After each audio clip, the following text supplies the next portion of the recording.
G'day, May 40 here. So much we still don't know about Wednesday night's crash in Washington, D.C., where it appeared that a U.S. military Blackhawk helicopter deliberately collided with an American Airlines flight, killing about 67 people. A lot we don't know, but one thing we do know is pretty clear. It was 100% the fault of the Blackhawk helicopter operator. This is not just my opinion. This is New York Magazine on Friday. The DC plane crash is no mystery. The helicopter pilot was clearly at fault. There's no great mystery as to which aircraft was at fault. There's quite clearly the Army Blackhawk helicopter that was not where it was supposed to be. While it may be the case that the tower was not properly staffed or the airport's resources are chronically overtaxed, neither of these things played a role in the crash that took the lives of 67 passengers and crew. The control handling the aircraft in the Reagan Tower did not do anything wrong. The American Airlines flight did not do anything wrong. The air traffic controller was keeping track of the Blackhawk as it flew south along the Potomac through a narrow corridor called Route 4 that passed well under the approach path for runway 33. Donald Trump is right. This helicopter was way too high. Seeing that the plane and the helicopter were flying toward each other in opposite directions, the controller called the helicopter on the radio, asked if it had the plane in sight. The pilot replied in the affirmative and asked for visual separation, meaning that they would take responsibility for staying clear of the other aircraft. The tower granted it visual separation approved. So twice in the final 2 minutes of the flight, the air traffic control reached out to the helicopter to make sure that they were not going to run into the American Airlines flight. So at the moment of collision, the Blackhawk pilot had accepted responsibility for what was about to happen. There's little ambiguity as to who bears responsibility for the collision. The person who bears responsibility for the collision is the person who was operating the helicopter at the time, and we now finally know who that was. And her name is Rebecca Lobach. She was a Biden administration aide. She was a gay lesbian activist. And the cover story is that the family needed time to grieve before they chose to release her name. But they were busy bees deleting all of Rebecca's social media accounts before releasing her name. So 64 paying commercial passenger lives lost because a U.S. Army pilot screwed up. We have to wonder if Rebecca Lobach was fatally distracted by current political events. She was flying a grand total of 2 hours a week. She was serving as an aide to Joe Biden. The family of Rebecca Lobach, the Blackhawk pilot, worked out the release of her name after deleting all of her social media accounts. She was into gay lesbian pride. She had assumed a gay lesbian partner. She was helping Joe Biden, helping plan his events.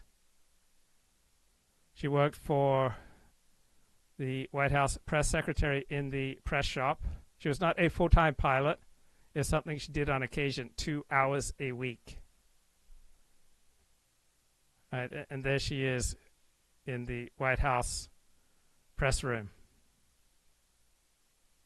The U.S. Army Captain Rebecca Lobach, former Biden White House aide, LGBTQ plus advocate.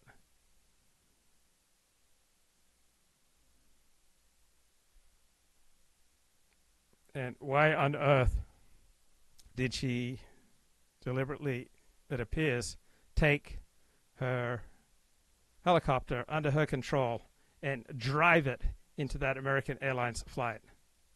What the heck is going on?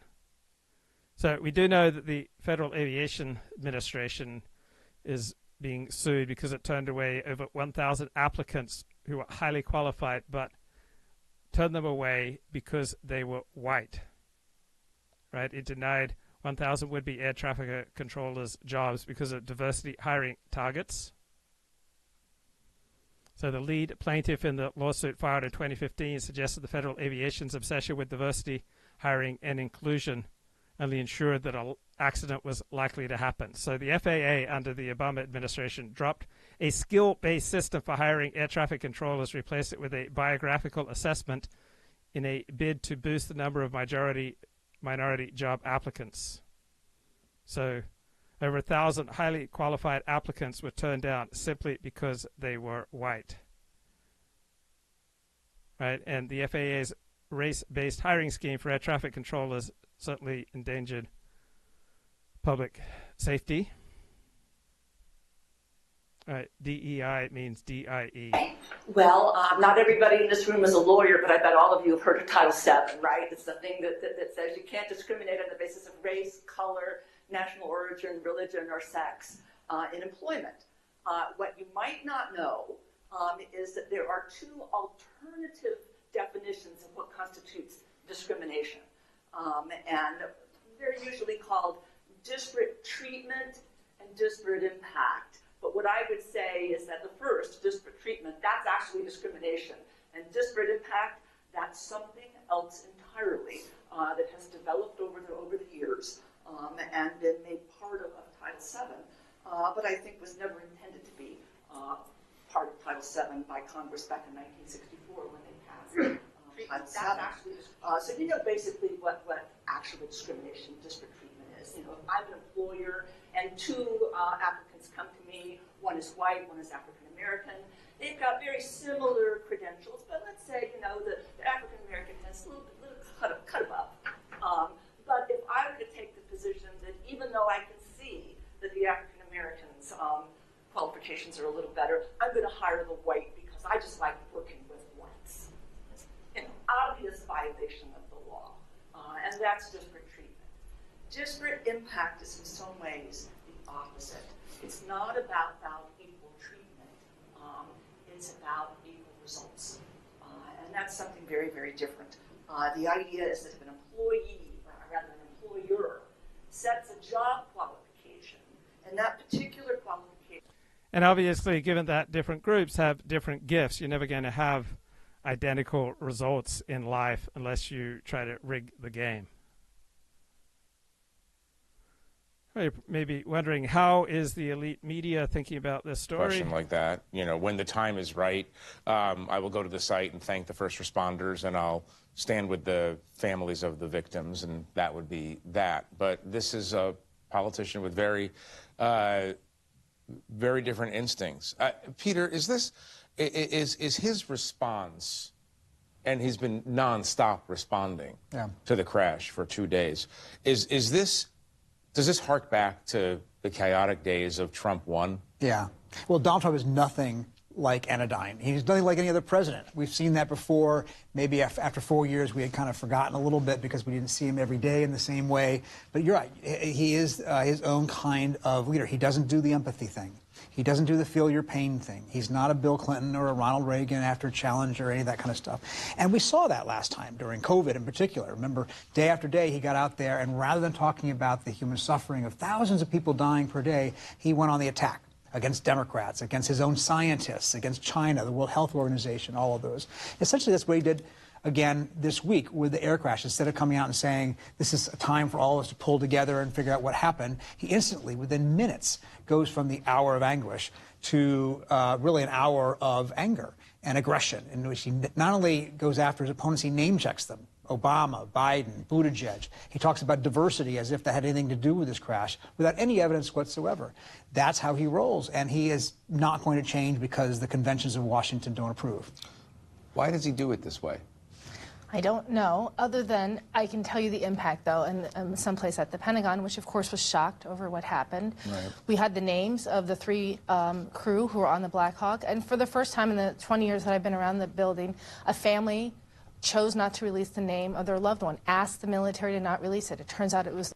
Turns out they wanted to scrub her social media accounts. The woman on that helicopter. Now, I can't tell you the reasons, but I can tell you that at the Pentagon, it had an effect. You started to hear people talk, if I'm a woman or a minority pilot, are people going to assume that I'm only here because of diversity? Someone sent me a list of every crash that's now, I can't tell you the reasons, involving any kind of military vehicle, and said to me, count the women. Okay, people aren't stupid. right? The reason they would ask these questions only if standards had been lowered on the basis of affirmative action, right? People don't assume that when you get a doctor, an accountant, a lawyer who's Jewish, that they are just there on the basis of affirmative action, right? In the 1940s and the 1950s and even into the 1960s, you would assume, well, they had to overcome above average odds, perhaps, to get to where they are. People don't immediately assume that Jews have below levels of incompetence. That's the kind of reaction that it's created. I want a male-dominated military. I don't think I want women flying helicopters.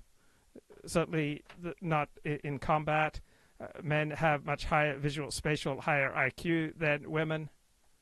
Now, yes, individual women will have higher visual, spatial IQ than individual men, but overall, men have higher visual, spatial IQ than women. It's the difference between seeing a man parallel park and a woman try to parallel park. Right? A lot of women have a lot of problems parallel parking. Within the building, that people are going to be judged not by their merits, and certainly a pilot is.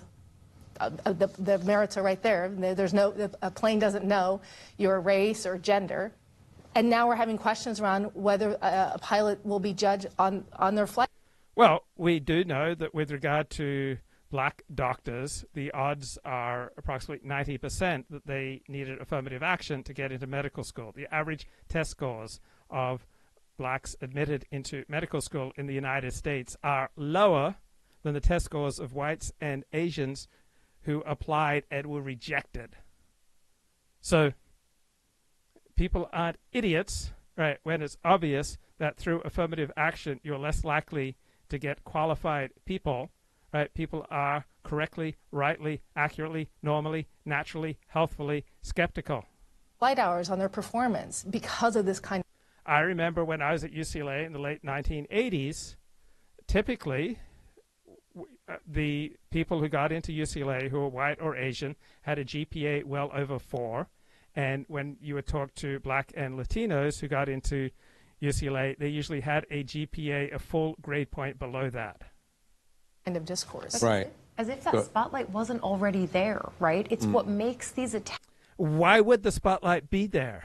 Only because there's a competence problem. As soon as you start promoting on the basis of these are sacred identities, these are vulnerable groups who should be shielded from normal levels of accountability, scrutiny, and merit, right, then you lower standards and people naturally react. Attacks about DEI and diversity and inclusion so sharp is the people who are non-white and non-male know that those biases are already ingrained for some Americans, and this only underscores and builds upon them.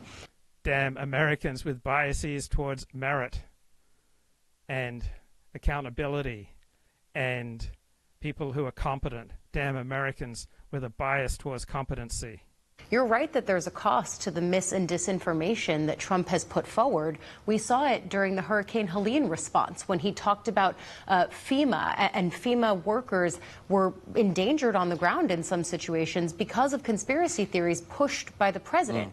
In situations like this, it's the NTSB, the National Transportation Safety Board, that actually makes the announcements about potential things that could have gone wrong in plane crash scenarios. Trump broke with decades of precedent about that and just put forward conspiracies and conjecture. Marc, hold your point for 1 minute. I want you to react to video of precisely what Ali's talking about. Donald Trump kind of freestyling on possible causes of the accident. Just watch this for 1 minute. So you don't think that Donald Trump perhaps has access to information that you don't? You could have slowed down the helicopter substantially. You could have stopped the helicopter. You could have gone up. You could have gone down. You could have gone straight up, straight down. You could have turned. You could have done a million different maneuvers. For some reason, it just kept going and then made a slight turn at the very end, and by that time it was too late. Marc, I want to hear you on the DEI overlay of this whole controversy and on basically everything that's happening in Washington these days, because it's been a preoccupation of the Trump administration for the first 11 days of its time in office. The but going to this, it's what is the political utility for Donald Trump of? What's the political utility for Donald Trump of telling the truth? Like, where's the political payoff? Why is this damn man saying truths that we elites say you should not say out loud? Why is he talking truth? What's the political utility, Marc, of telling the truth? Going out and behaving like a radio DJ on drive time radio, talking about aviation accidents, or just sitting around a bar. YouTube commenter. What is the impulse? What is the effect? I mean, look, that's not what we're used to a president of the United States doing. And you can talk all about DEI or Donald Trump's style or what have you. I mean, the fact is 60 or, a lot of people died not far from where we're sitting, tragically. How do you know this had nothing to do with DEI? Was this pilot really the most qualified person to be flying that aircraft? It's a fairly uncontroversial human response to just sort of sit with it, try to heal. I mean, every single president in history that I can... Try to heal? What the hell? Why is that considered the best response? Like, healing schmealing. All right, that's healing between you and your shrink. I don't need the president to help me heal. America doesn't need the president to help it heal. Who has been through something like this plays, goes by the same playbook. And I was reading one of the morning tip sheets today and said, well, that's the usual boring response, but this is Donald Trump's style. I don't think this is about style. I don't think it's about DEI. I think it's about, I don't know. I mean, wait, why are you rushing to judgment? Why is the media rushing to judgment that this has nothing to do with DEI? Right? Perhaps the most responsible response right now is to say, we don't know if this had anything to do with DEI, right? That is an immensely respectable, reasonable, responsible approach. We don't know what it had to do with DEI, but from the moment Trump said that this was DEI related, the media rushed out there and said this had nothing to do with DEI, but the media doesn't know whether this had to do with DEI or not. I think there are reasonable basis for questioning if that female pilot was there purely on the basis of merit. I am skeptical that she was there purely on the basis of merit, but I want to be even-handed and open and say we don't know if this crash can be attributed in part or in main to DEI. We simply don't know. Ergo, why is the media rushing to judgment to state that the crash had nothing to do with DEI? How is the media rushing to judgment on DEI more responsible than Donald Trump, quote-unquote, rushing to judgment on DEI if, indeed, the president has no access to information that you and I don't? I suspect President Trump has access to information about this crash that we don't have. I think it's just who he is. And no, look, it mimics a lot of his behavior in the first term in both campaigns. I mean, this in some ways is democracy at work because everyone knows what this guy was, and this is perfectly predictable. People voted for it. Right. But what does it do to him politically? I mean, this is the question. Now that we're in it now. We're in the Trump administration. We're in the second term. Oh, my God. What does it do to the president politically if he awkwardly, bluntly states an important truth? What does that do to the president politically? Tragedy strikes again, this time very close to home. I'm Michael Smerconish here in Philadelphia. A medical jet carrying 6 people crashed into a Philly neighborhood, causing a massive explosion that affected nearby homes and vehicles. The small plane was carrying a pediatric patient and her mother, along with 4 crew members, a pilot, co-pilot, doctor, and medic. At this time, authorities cannot confirm any survivors from the crash. We're awaiting a news conference, perhaps this hour, from here in Philadelphia. As we get updates, we'll bring them to you. This all coming after the tragic Blackhawk. So this Michael Smerconish CNN segment aired about 10 hours ago. An American Airlines collision that killed 67 people near Reagan National Airport on Wednesday night. A chilling collision above the Potomac, upended after the controller-in-chief pivoted and began playing the blame game and speculating while providing no evidence that diversity and hiring policies of prior administrations somehow caused this tragedy. The FAA's website states they include hearing, vision, missing extremities, partial paralysis, complete paralysis, epilepsy, severe intellectual disability, psychiatric disability, and dwarfism all qualify for the position of a controller of airplanes. The FAA website shows that the agency's guidance on diversity hiring were last updated on March 23rd of 22. They wanted to make it even more so. And then I came in, and I assume maybe this is the reason. The FAA, which is overseen by Secretary Pete Buttigieg, a real winner. Remember now, the effort had just changed from rescue to recovery. Bodies were still being pulled out of the Potomac when he said that. Caitlin Collins then pressed the president. We don't even yet know the names of the 67 people who were killed, and you are blaming Democrats and DEI policies and air traffic control and seemingly the member of the U.S. military who was flying that Blackhawk helicopter. Don't you think you're getting ahead of the investigation right now? No, I don't think so at all. I don't think with the names of the people, you mean the names of the people that are on the plane, you think that's going to make a difference? Despite any evidence supporting his conjecture, the president doubled down, and with the support of the vice president, the secretary of defense, the secretary of... Wait, Michael Smerconish, how do you know how much evidence is in the hands of the Trump administration? You don't have a freaking clue how much evidence is in the hands of the Trump administration with regard to this crash. Like, where the heck do you get the chutzpah to speak as though you know all the evidence that the Trump administration has that it hasn't yet disclosed?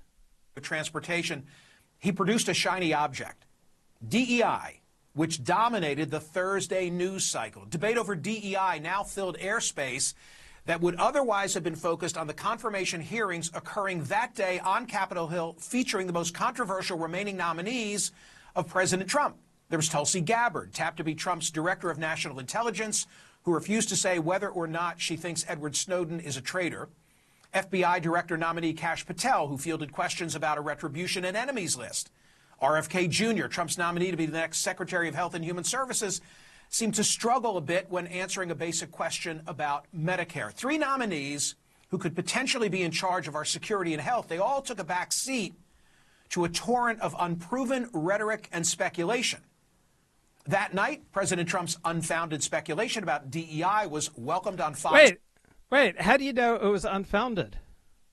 Right, the media saying that Trump saying that DEI had a role to play in this crash was unfounded.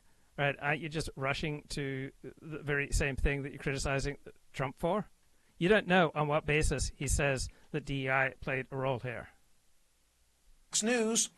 And no doubt many Americans working jobs with limited bandwidth to verify their information, they went to bed thinking 67 people died because of a... And how much bandwidth to verify information do our media elites have when they repeatedly state the falsehood that Donald Trump had no empirical basis for making his claims about DEI? The elite media has no idea what the Trump administration knows about this crash. None. A government initiative which they think discriminates against whites and had caused some unfit minority to get hired for a job, resulting in negligence and costing lives. Right, because we've never heard of that. We do know that the FAA turned away over 1,000 white applicants who were highly qualified to try to hire minority applicants who are not nearly as qualified. So why on earth would people think that DEI might produce suboptimal levels of efficiency?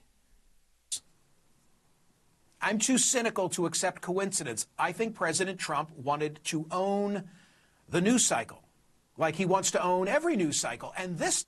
So Michael Smerconish is not a leftist, right? He's pretty centrist, right? He strives to be fair. I read his novel about talk radio, right? I think I'll give him props for generally trying to be fair and even-handed. Time, he sought the added political benefit of raising questions over whether a minority was at fault for the D.C. catastrophe. It brings me to today's poll question at Smerconish.com. Do you believe President Trump's spent 15 years in the Virginia Army National Guard, is a chief warrant officer, a combat gunner, a UH-60 Blackhawk pilot, Joe is deployed to Iraq, Guatemala. Trainee, right? A trainee with approximately 500 hours of training, just like the female pilot of this Blackhawk that collided with American Airlines, based in Virginia.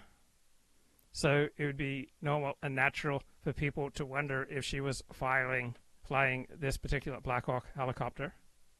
Guatemala and Kuwait. She's also a transgender woman who transitioned while in service and coincidentally once worked as the digital media manager for Smerconish.com.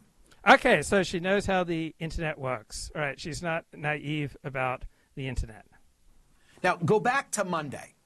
On Monday, President Trump signed an executive order directing newly confirmed Defense Secretary Pete Hegseth to implement a policy to come up with the means to preclude transgender personnel from the U.S. military, arguing that being transgender is not consistent with military ideals.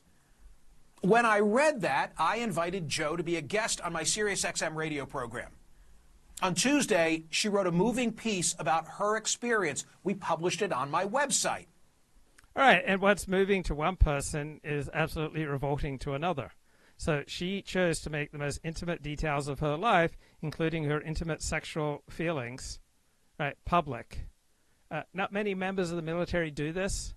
I would think that it would be very ill-advised for members of the military or members in any responsible position to make the most painful, intimate sexual details of their life public to try to score political points. I think that's extremely ill-advised. Why would this be okay for a Blackhawk pilot, right? Someone who's operating in such a sensitive area to make her anguish and most intimate sexual feelings public. And then on Wednesday, she joined me for a national radio interview on SiriusXM. Okay, so on the very day of the crash, she spoke on a national Sirius FM radio show about the most intimate sexual details of her life, and then provided all sorts of reasons why people would then ask, was this person who was promoting their sexual transition, was this person flying the particular Blackhawk in D.C. on the night of the crash? It was that night that the tragedy occurred on the Potomac.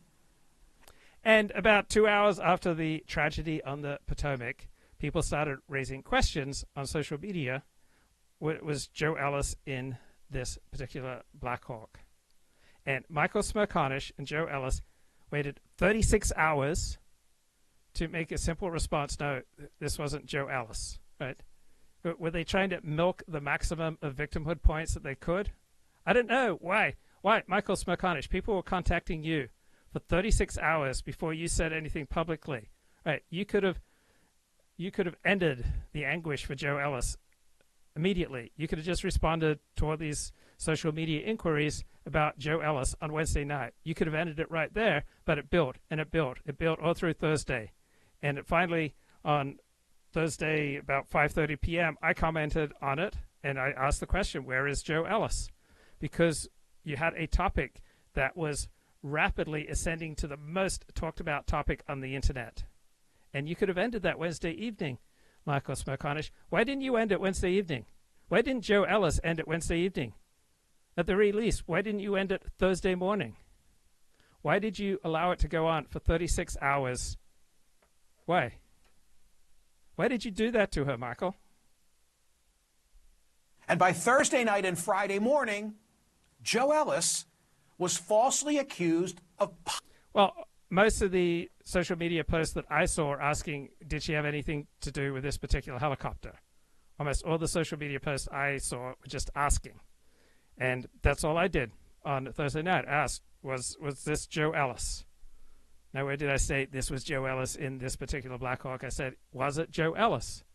Michael, why didn't you clear the air Wednesday night? Michael, you had all Thursday to clear the air. Why didn't you clear the air, Michael?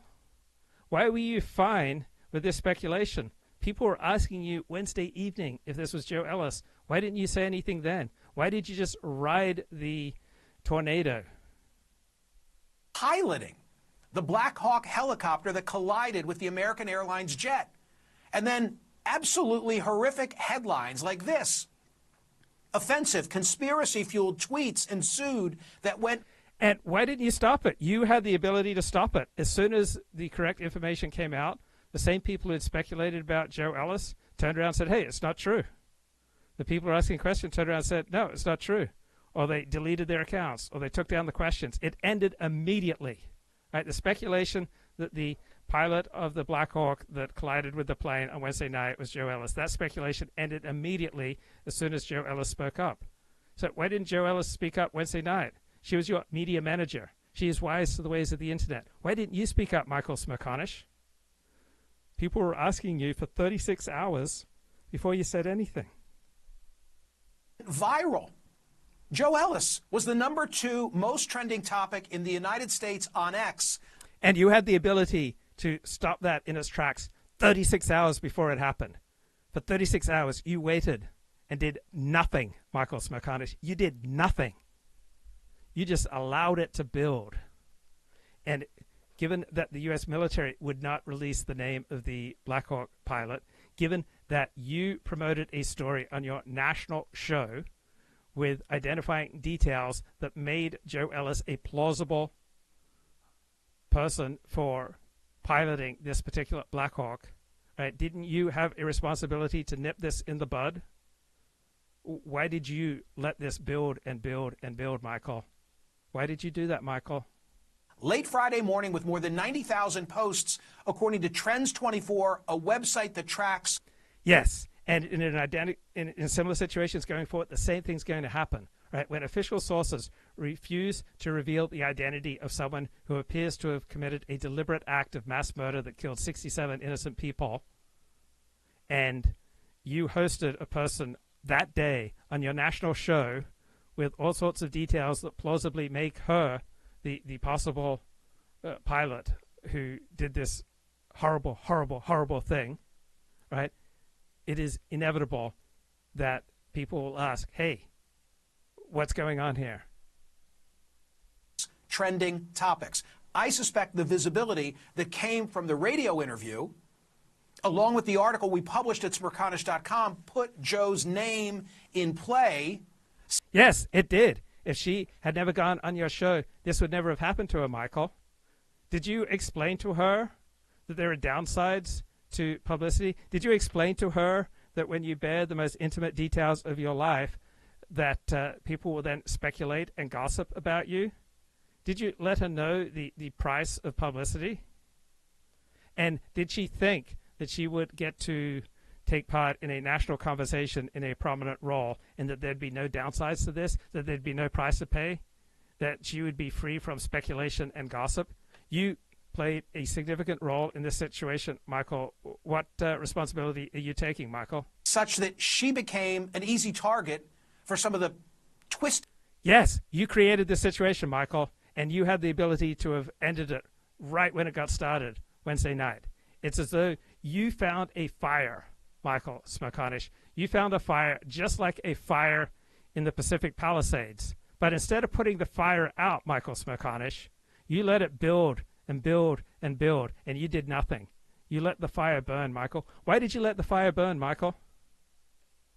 Why did Joe Ellis let the fire burn for 36 hours? Joe Ellis, Michael Smerconish, anyone who knew Joe Ellis, anyone in possession of the facts could have put out this fire Wednesday night. Instead, by refusing to do the most simplest announcement, right, this grew to be the #2 trending topic on social media. And in large part, that's on you, Michael Smerconish. That's on you, Joe Ellis. That's on you, anyone who is in possession of the facts and didn't speak out. Voices that have outsized influence online. Joe became collateral damage, linked, blamed. Yes, as does anyone who takes on hot-button, controversial issues, spills intimate details about their sex life and their sexual identity and their most painful and intimate struggles. Anyone who retails that publicly, who publishes that story publicly, who goes on a national radio show to promote themselves and their story publicly, there's always a downside to that. Right? You want to get into a hot-button national political controversy and spill intimate details of your life, right? You become fair game for gossip and speculation, and if you can't handle that, then don't get into the fire. You invited her into the fire, Michael, knowing that this was perhaps a highly vulnerable person. Why did you do that? Were you willing to wreck her life for the sake of having a couple of what you thought were compelling segments? Right? Why did you play with her well-being like that, Michael? Via high-speed internet to attract... I am increasingly careful about the people I allow onto my show. Right? I don't allow these kind of vulnerable people onto my show because I don't want to see them get destroyed. To me, there are higher things than ratings on my show. So my show is a lot more compelling when I have people spilling their guts on my show. But I've largely stopped that because so many of them become then overly vulnerable and they suffer so much damage that, to me, Michael, there are more important things than ratings. Tragedy with which she had nothing to do. Collateral. Had nothing to do. She chose to be part of a national debate. All right, Elliott Blatt, what's going on, man? Blessings, Luke. Can you hear me?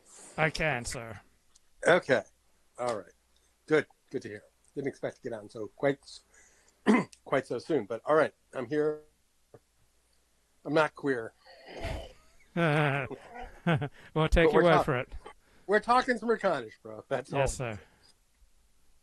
All right. So just a little tidbit to inject into this conversation. So when I lived in Boston in the aughts,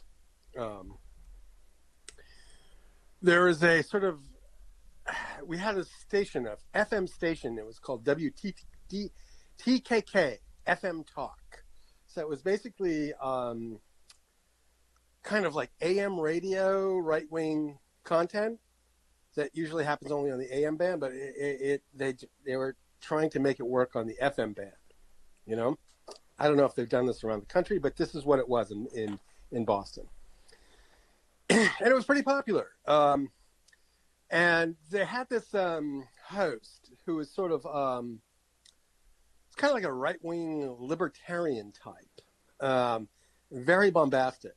I think he eventually got canceled because he made some unflattering remarks about the Mexican community that sort of finally pushed him over the edge. And so, nevertheless, he sort of put out the basic, right-wing fare, as it were, and it was either that or NPR, bro. So you toggle back between the two. And so I would listen here and there, and he had a lot of charisma. It was an interesting show. But every now and again, he'd have to go on vacation, and he'd have someone fill in for him when he was there. And who filled in for him? Michael Smerconish. Michael Smerconish, Luke. Exactly. And so basically, Michael Smerconish would come on and essentially pretend to be a right-winger. Well, he was. Right? He changed. He used to be a right-winger. Oh, okay. So he had some sort of conversion of some sort? Yeah, but he's still not a leftist. He is fairly centrist. Okay. Well, flash forward like 10 years later, I'm thinking it might have been an NPR show. It might have been a sort of lefty show, but there he was, subbing, but this time for a left-wing guy, and just putting out the old left-wing talking points. And so it just made it clear to me that talk radio was a job. You just played a role. That's the conclusion I came away with. Well, he did write a novel about it. I think it's called Talk Radio, and it's about someone who gets into talk radio and is a typical right-wing talk radio host, until he meets his comeuppance. So what was his conversion event? It's fairly autobiographical. I'm sorry? What was his conversion event? What switched him out of right-winghood? So, yeah, it's the kind of the rote nature of talk radio. Usually depends upon a kind of a top 40 formula where you play the hits. Only the hits aren't music. The hits are your talking points that correspond with the audience. And so he got discouraged with how shallow that was. Yeah. Okay. Interesting. Fair enough. But this is a terribly amusing story. How did you first come? What gave you the first inkling that it was this tranny that crashed the plane? The helicopter?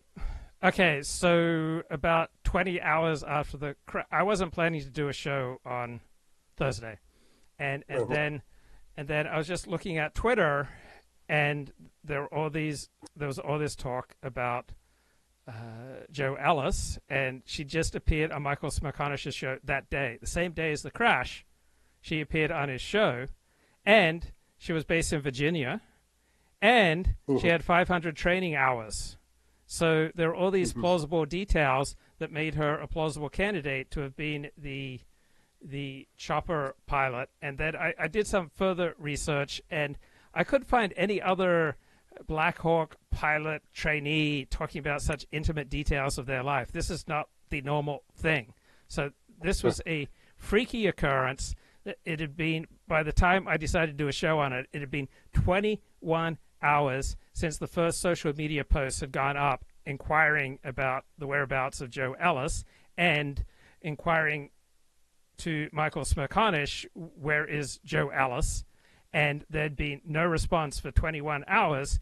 And given that the U.S. military, in a highly, highly, highly unusual move, had not released the name of the female pilot, and this was growing to be close to the #1 most talked about topic on social media, I decided I want to talk about this.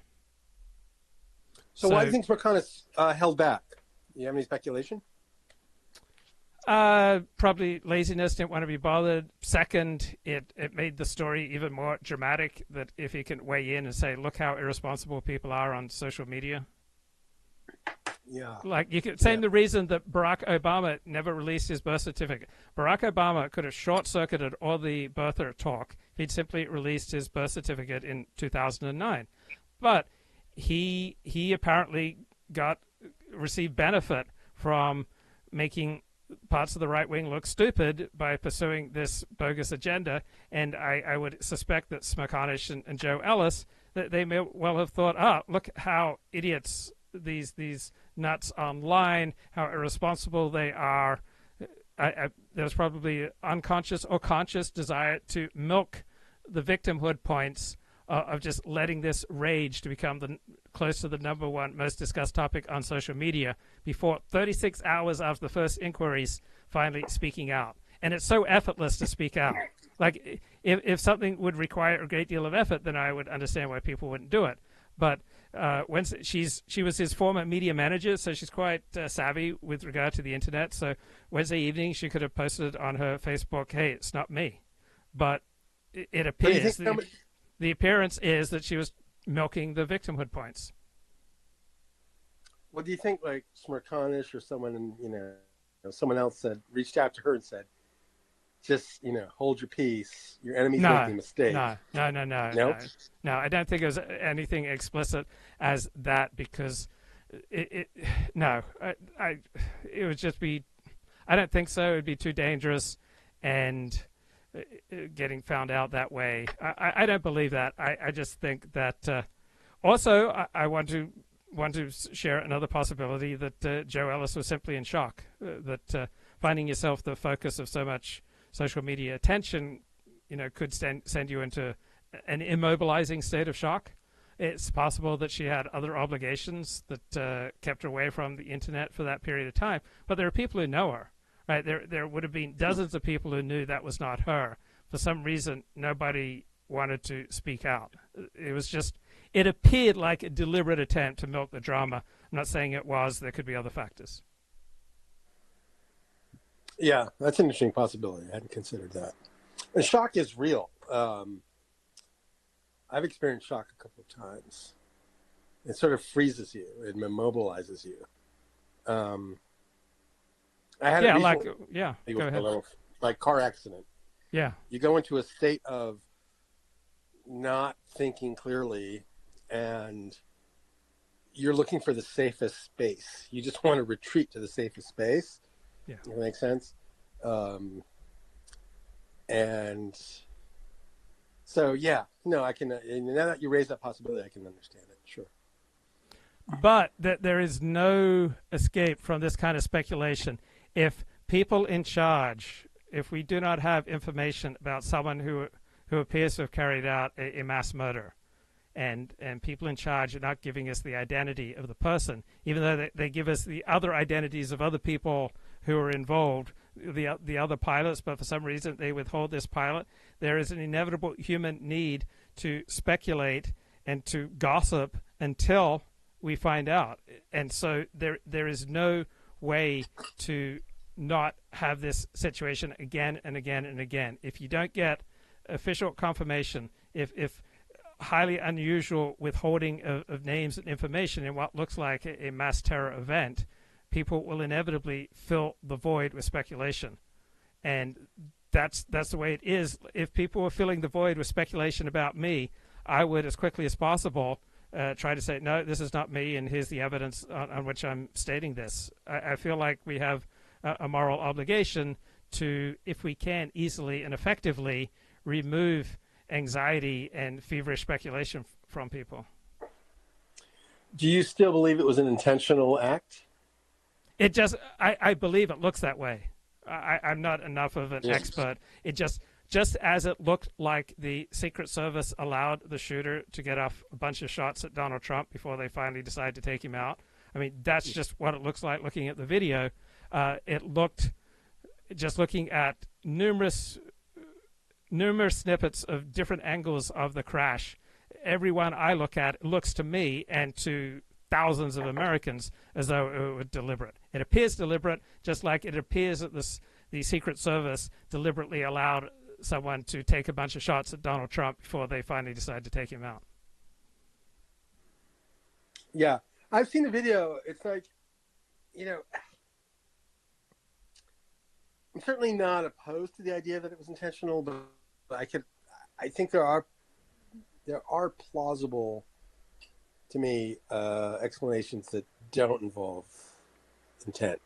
But, I spent maybe 5 minutes looking at this, so I don't really have an opinion one way or the other. But it does sort of highlight this internet phenomenon where things happen and then boom, everyone's got their 2 cents.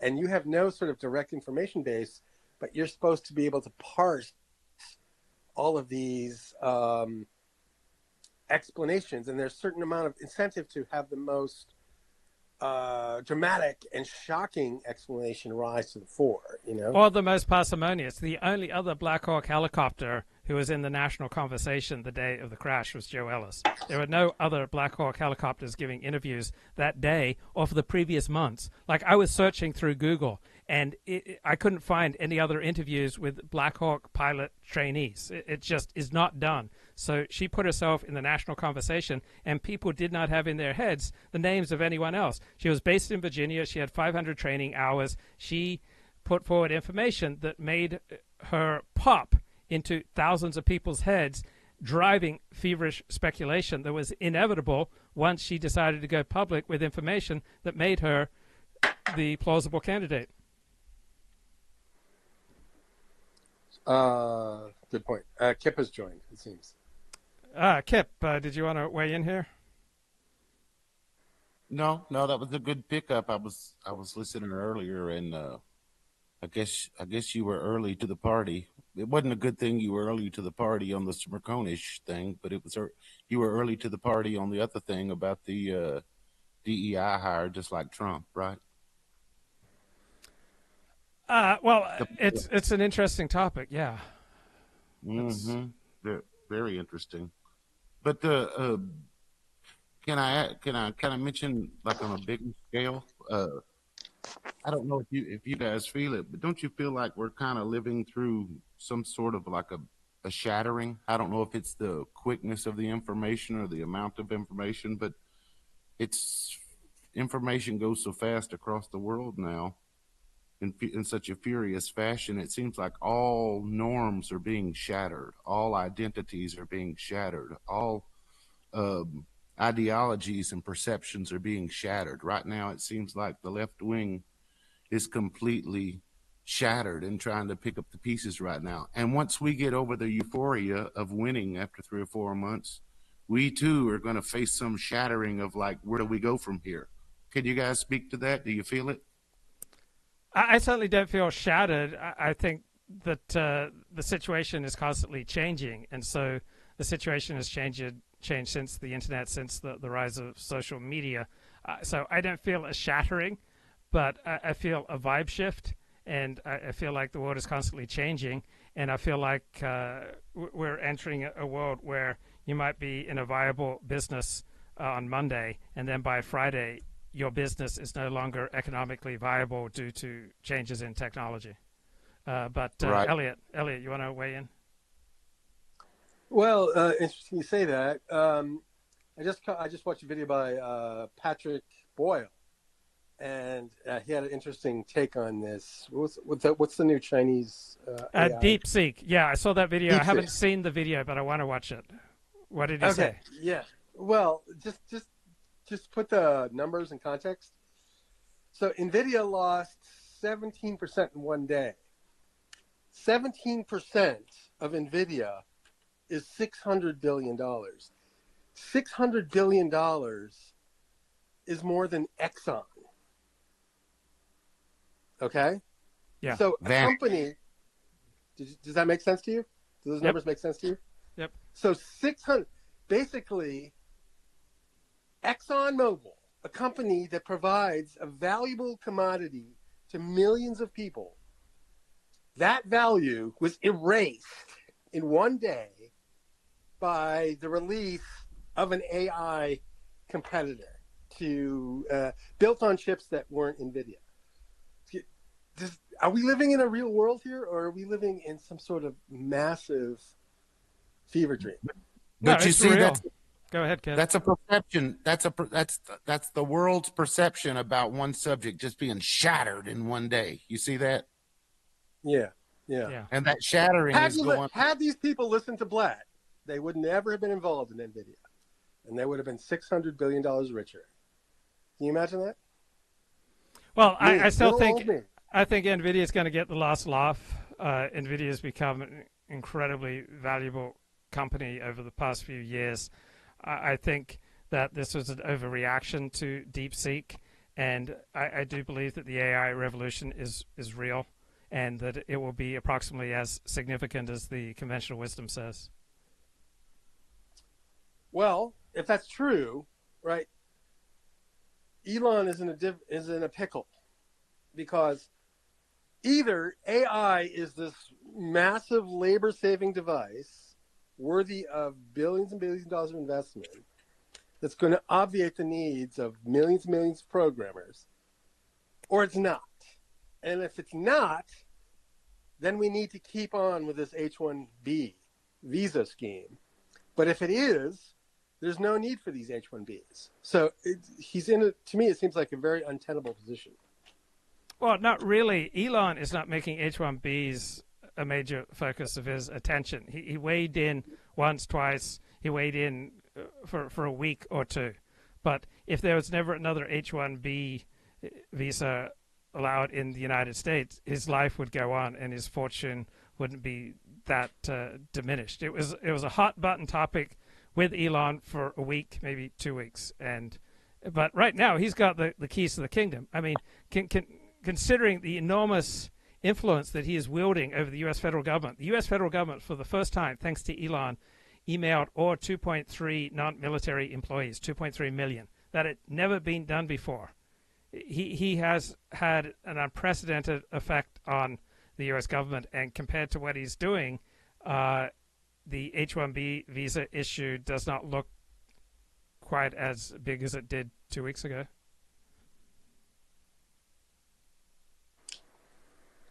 Is that to me, or is that? Did you want to say something, Kip? No, I don't really know enough about the H-1B to add anything to it. Okay, well, the way the whole H-1B thing has been framed is that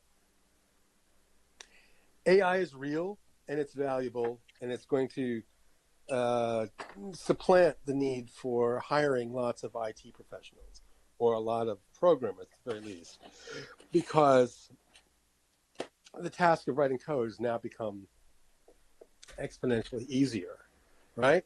And so the whole justification for H-1B is that there's just so many programming jobs and we need them. We need these people from India and we need the H-1B program. And white kids are too expensive, therefore it must persist. So, well, another which is it? Well, another angle is that precisely as the application of AI becomes less expensive, the overall demand will grow, justifying the need for making an economic justification for more programmers because of this enormous demand. You're making the what I call the hardwood flooring argument. You know what that is? No, I do not. Okay, so in Boston, there was this sort of there's a big Vietnamese population, and they sort of had cornered the market on the hardwood flooring installation and refinishing market. So they cornered this particular niche in the economy, and they were known for getting this job done incredibly cheaply. And because they could do it so cheaply, everybody wanted it. And it created this, it expanded the market. Because it was done so cheaply, everybody wanted it. It became sort of like the status symbol to have nicely finished hardwood floors. And so all the Vietnamese were hired, but there was still this sort of spillover demand that was unmet by Vietnamese. And this sort of broadened the market. And a lot of non-Vietnamese sort of got to get in on the action because there weren't enough Vietnamese. So like, as something gets, there's a paradox here. There's a name for the paradox. In fact, Boyle mentions it. But as something gets really cheap, everybody starts to want it, and then therefore, then the price goes up. Yeah, yeah. Now, so that's sort of the argument you're making with it. Well, it's not so much the price goes up, but because the price goes down, there's increased demand, and the increased demand creates an even bigger total dollar demand, and so there may be a period where there is an extreme demand for certain high-level programs. Now, I would prefer total end to immigration and no H-1B visas. That's my position. Can I ask you guys? I noticed this line of thinking, which was America needs chips. Chips are the future. Ergo, we got to build these chips in Taiwan, and we all know that's right there in the heart of China's sphere of influence. So tell me why chips must be built in Taiwan, and why they can't be built in Puerto Rico or Guam or Washington State. Well, no one is saying we need chips and they must be built in Taiwan. There is nobody in the world who is saying that. What is, in fact, the major talking point in American politics over the past 6 years is that we need computer chips and they must be built in the United States. Now, Puerto Ricans don't have the identical gifts as the Taiwanese. The Taiwanese are people with particular gifts, and the Taiwanese government has invested quite thoughtfully and substantially in building up the world's premier chip industry. Elliot, can you mute or something? Yeah. So the Taiwanese have made themselves the world's premier chip manufacturers, and if the United States is to remain the world's leader in technology, we need assured ability to get the world's best computer chips. And because we don't want to have to rely on Taiwan, we're spending tens of billions of dollars to try to grow that industry in the United States. Now, it requires no thinking or dilemma to me why these chips aren't coming out of West Africa or Central America, right? Only particular people in a particular structure with particular levels of investment are going to be able to produce the world's best computer chips. Kip? Right. Well, it's so we agree these chips should be made in America, right? Yes. And we're stirring up the hornet's nest if we want to make them there.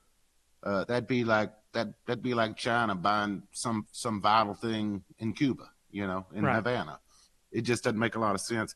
The other thing I wanted to get yours and Elliott's opinion was, who makes the call? And I maybe it's a G7, maybe it's a G20 meeting, but where is the call made that everywhere, every white nation from Canada to America to Sweden to England and everywhere in between needs to be browned up?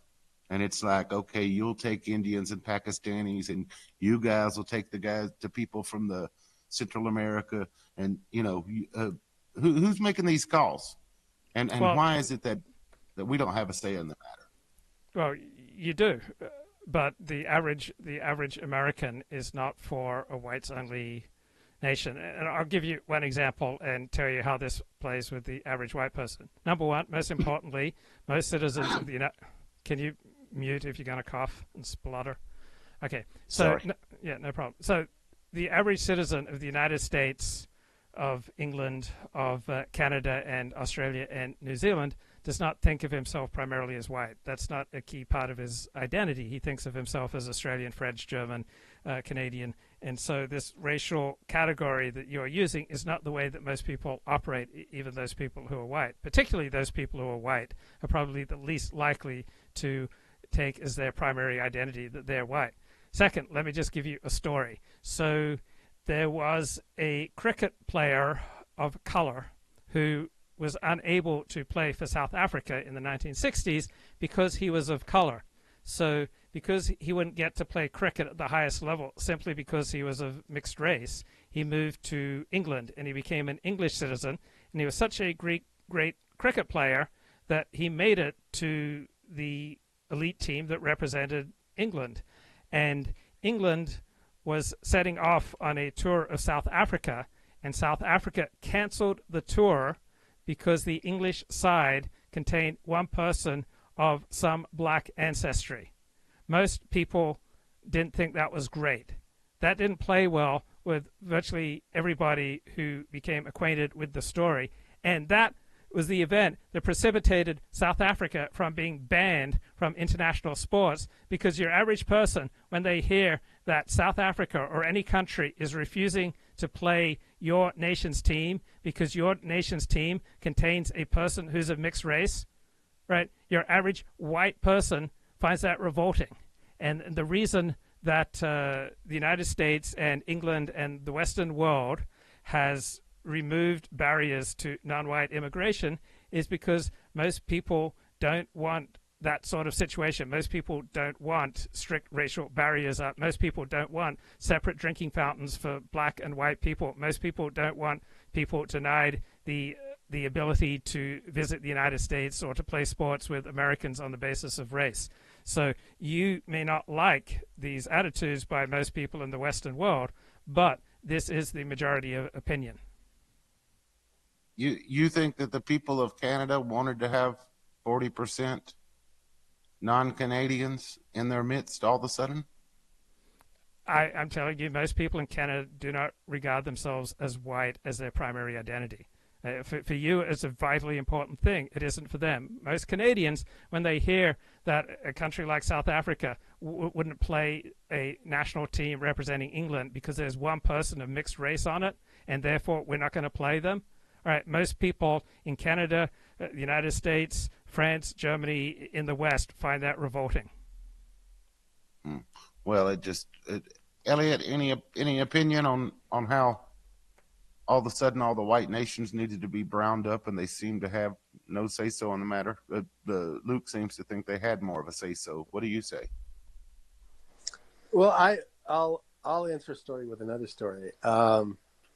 So long time ago, I was playing chess in Boston, and we were playing chess outside in the courtyard, and this family, this what do they call them? The not SUVs, but the big people mover type vehicles, the Toyota. I forgot the brand name. Like this family of Somalis goes by, driving this giant people mover, you know, and I'm like, I mean, it's like, you know, everyone starts speculating, how do these people get here? And who's paying for this giant car? And are these people working? We started just lightly tossing this around as a discussion topic, and we couldn't fathom how this phenomenon would happen. But we never thought it was a trend.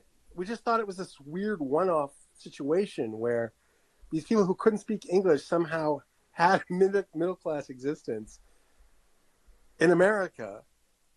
And who was paying? So one of these guys just says, I'm sure we're paying for it somehow. He just sort of burst out. He's like just a normal guy, And it just sort of lodged in my mind as an event to contemplate. And this is like the early aughts, right? So I had nobody had an idea that this trend was so big and broad. And then suddenly, probably 2016 or something, I think people started recognizing how big the trend was. And this is what occasioned, the rebellion on the internet, at least, that gave rise to Trump. Right. What do you think? Yeah, well, I was just thinking back to some of the people, Indian, Pakistani, some of these people that had, like, I guess, moved to England. And when they were raised, some of these people were now 50 and 60 years old, but they were raised with their parents telling them on day one that enjoy it while you're here, get you some negotiable skills, that you can carry with you, because one day there's a fair chance they're going to say, you guys' time is come and it's time for you to go. Okay, and that's the mentality those people are raised with. So ethnically speaking, they are what they are first, and they're English second. You get what I'm saying?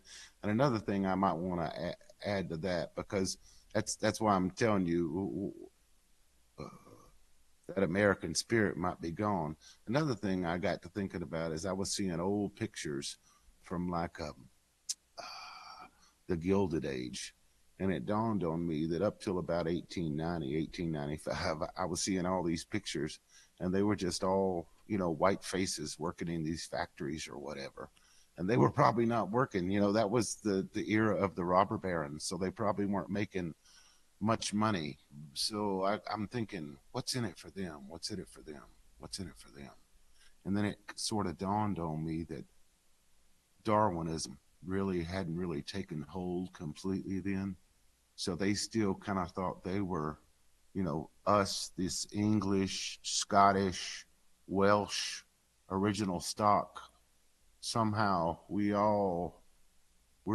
connected. We're sort of a union going all the way back to Adam and Eve.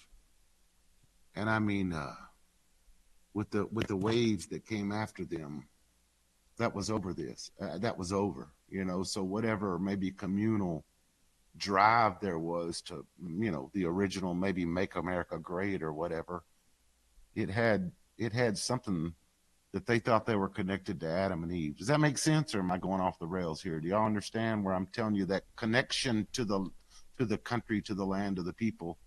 It's gone. It's gone. You want to speak to those points, either one of you? I didn't have anything. I've talked about this ad infinitum. Elliott, did you want to add anything? I'm gonna. Well, otherwise... one thing I what kept saying makes me remember is back in the early 80s, I remember there were factories in New England that made shoes. They made New Balance sneakers. And like there were places that were actually producing, manufactured goods in America. And it was a different place. That made America in a very different place. Now we just assume any manufacturing is obviously being done overseas, and that this can go on ad infinitum without any consequence. Both, it may, that there's no sort of national security risk. Speaking about chips, if all of our chips are made in Taiwan and then China invades Taiwan, where are chips coming from? If China's truly an enemy of the United States, there is a national security dimension related to forfeiting your manufacturing base. And there's no economic incentive currently to talk about that, except for Trump. And Trump has basically, proposed what to me was the unthinkable of this giant tariff regime that may potentially thoroughly disrupt the economy for a period of time, for a long period of time. So I don't know about this. I don't have any economic skills or expertise, but this is sort of the anti-free market dogma that I was raised on. What do you think? Okay, well, I think I want to move on. So, Kip, make this your final words for this evening. Oh, final words? I don't know, man. I was just thinking about, the original signers of the Declaration of Independence. And if they were to, come along today through a time machine and see the porn and drugs and degeneracy and just the ethnic makeup that we've become, totally incapable of an intelligent democracy, they'd probably say we needed to be ruled. Do I have to end it there, Luke? Yep, we'll carry on another time. Thanks, Kip, and thanks, Elliott. Okay. Like many of you, I was watching a superb documentary the other night about the Australian cricket team in the 1960s. Whoa. Whoa. Whoa. What the heck, guys? What's with this wild music? Cricket in the 1960s, winds of change? What the hell? The 1960-61 Test Series between Australia and the West Indies is universally regarded as the greatest Test Series ever played. The two captains, Richie Benaud and Frank Worrell, led from the front, and all the players responded accordingly. The first Test in Brisbane saw a sensational finish. With victory in sight, Australia lost 3 quick wickets. When only 2 balls remained in the match, scores were tied. Australia needed 1 run, the West Indies 1 wicket. I thought to myself, how will I feel now if Wes bowls a no ball? And that means Australia win a test with 1 ball to go. I could see the headlines. So as he walked past me with the ball going back to his bowling mark, I said, Wes, don't forget your so-and-so foot. And he looked at me and grinned. I thought he was being very nice to me, but now that in retrospect, I believe old Igor is so cunning, he would probably didn't want to call me. All will bow decline. And here's the single that brings them up for Australia. He's out!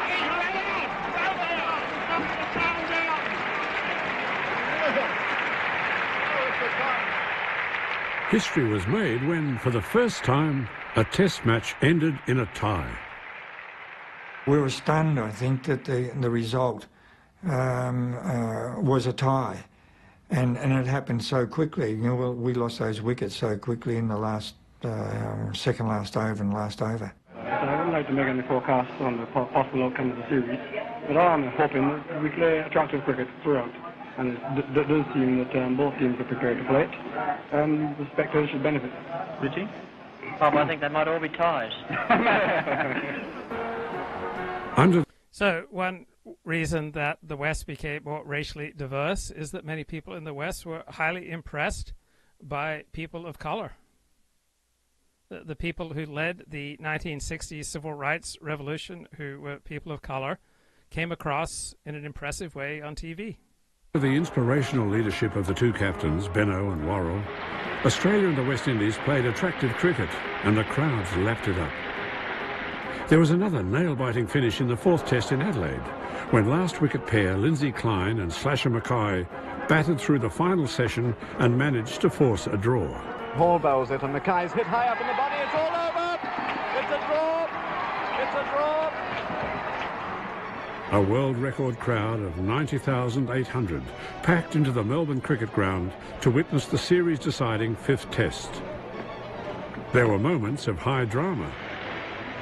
The bail is on the ground, and Alexander is certain that Grant has been bowled, and the umpires decide to hold a conference. They rule not out, to the amazement of the West Indians. The decision of the two umpires is this, that neither of us could tell why that bail was on. In the end, Australia just snuck home to win the series, but it was cricket that was the real winner.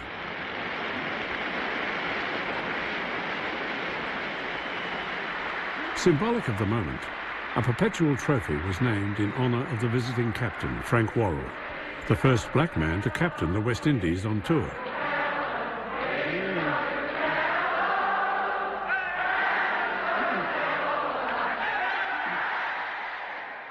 The World Trophy is very symbolic. It is symbolic of two great teams meeting.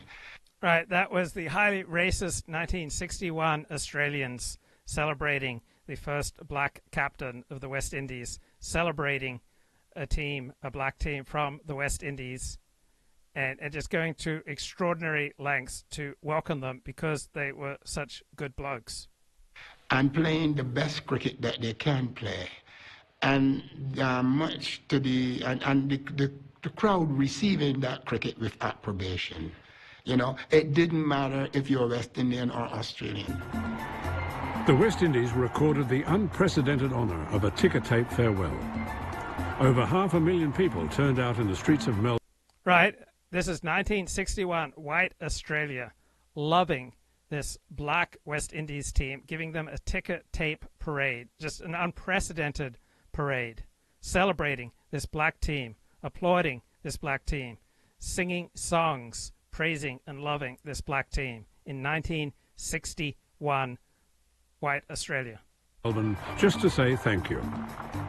They may have lost the series, but they had won the hearts of the Australian public. It was a triumph for Frank Worrell. He had managed to unify the diverse nature of West Indies cricket into one cohesive force. It was not only a success, it was a huge success. If it had failed, the setback for West Indian cricket development would have been enormous. But the success of it, on the other side, meant that it was established then that West Indies would always then have a captain picked on merit and picked as whether he was professional, amateur, blue, white, black, brown, whatever, that the captain would always be picked on merit. Australia's next assignment was to win an Ashes series on English soil for the first time since Bradman's Invincibles in 1948. Over 40 minutes, when the man of the moment, D'Oliveira, got the breakthrough. He's out. Well, there we are. There's the first wicket. D'Oliveira has got it. An involuntary sort of shot from Jarman. Seemed to me he was withdrawing his bat too late. England then brought on left-arm spinner Derek Underwood, who was a specialist bowler in these conditions. He's out. Caught by Brown. Doesn't matter about the fours or sixes. Runs don't matter at all. Ooh, he's out. Is he caught? Look at Brown. Look at Dave Brown. He's gone. And that was a better catch. Coming in round the wicket this time, Underwood. And he got him. Bowled him. Off stump, knocked out of the ground, and Australia are 120 for 9 with just 1 wicket to go and 10 minutes and a half left. Inverarity has been there for 4 hours 10 minutes, a superb innings for his country. Appeal, he's out! He's out, WW! England have won, and the series is drawn. D'Oliveira left the Oval muttering under his breath, "I did it. That'll show them. They must pick me now." And they didn't. There was outrage when D'Oliveira was left out of the England side to tour South Africa. However, when an original selection, Tom Cartwright, withdrew from the squad due to injury, D'Oliveira was named as his replacement. South Africa's Prime Minister, John Vorster, withdrew the invitation to the MCC, and the tour was cancelled. There was an outcry because a certain gentleman of colour was omitted on merit by the MCC selection committee. From then on, sir, D'Oliveira was no longer a sportsman, but a cricket ball. Well, I think it's a tragedy for cricket that this has happened. Probably didn't want it this way, but the game itself is going to suffer. insofar that probably two of the greatest cricketing countries of the world will not be playing in a series. This is a great tragedy that's come out of all of it. The team as constituted now is not the team of the MCC. It is the team of the anti-apartheid movement.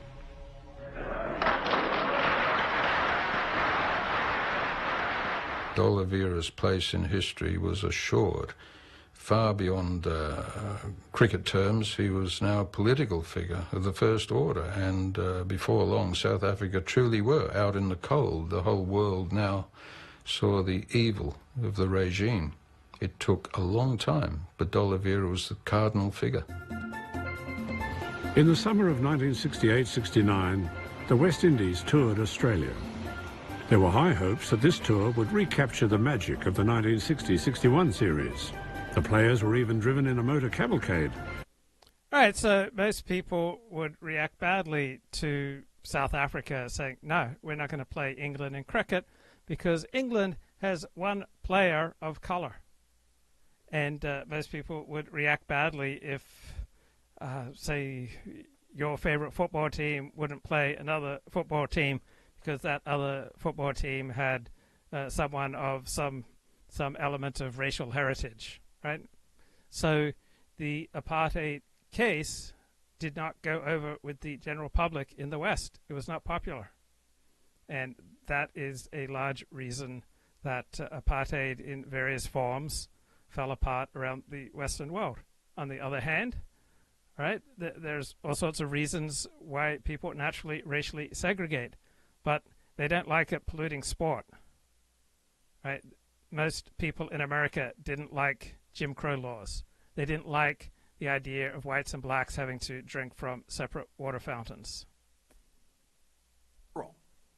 In the president's unfounded theories and attempt to divert attention away from real conversations about who's going to lead our country and what truly happened in the crash. And now she'll forever represent a cautionary tale of how the combination of loose talk and trigger fingers on keypads can sully a person's reputation. And she'll also always serve as an example of how dangerous it is to try to use intimate sexual details of your life to try to score political points and imagine that there won't be any blowback, that there won't be any negative side to that, that you can just go on a national radio show and publish an essay detailing very intimate portions of your life in a highly charged, controversial, hot-button issue where you're going up to oppose the President of the United States, who is in an ascendant period, and imagine that there could be no negative consequences? How naive. And subject them to online ridicule, scorn, and threats. So just imagine that you think that you can weigh in on a hot-button issue and then be entirely protected from online scorn. Right? How silly would you have to be? There's a good rule for life. Don't share anything that you would not be at ease with people gossiping about.